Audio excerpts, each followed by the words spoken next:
আসসালামু আলাইকুম। আমি ডক্টর মনজুর খোদা, ইন্টারভেনশনাল রিউমাটোলজিস্ট। আমার সামনে বসে আছেন মালিবাগ থেকে আগত চৌধুরী সাজিয়া আফরিন। উনি 5 মাস আগে আমাদের কাছে রুমাটয়েড আর্থ্রাইটিস বা গেটে বাত নিয়ে এসেছিলেন এবং ওনার অনেক ধরনের ব্যথার ধরনের সমস্যা ছিল।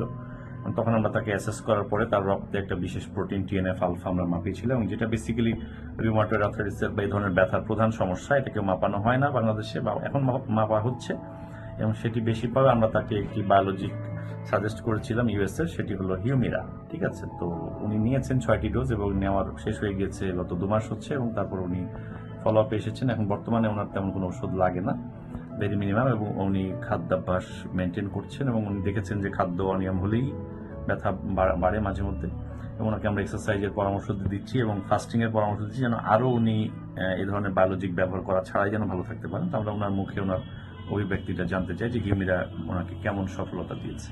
আসসালামু আলাইকুম। আলহামদুলিল্লাহ, আমি হিউমিরা ইঞ্জেকশনটা 6টা ডোজ নিয়েছি ডক্টরস অ্যাডভাইস অনুযায়ী। তো আলহামদুলিল্লাহ অনেকটাই ভালো ফিল করছি, এবং অবশ্যই আমাকে ডায়েট মেনটেন করতে হয়েছে। স্যারের পরামর্শ এবং ইনস্ট্রাকশনগুলো ফলো করার চেষ্টা করেছি সবসময়। তো মাঝে মাঝে হয়তো একটু এদিক সেদিক হয়ে গিয়েছিল, বাট তারপরে চেষ্টা করেছি। তো আলহামদুলিল্লাহ ভালো ফিল করছি ইদানিং, আল্লাহর অশেষ রহমত। আর ইনশাল্লাহ ভবিষ্যতেও স্যারের পরামর্শ মেনটেন করার চেষ্টা করব। আপনারা সবাই ভালো থাকেন। Thank you.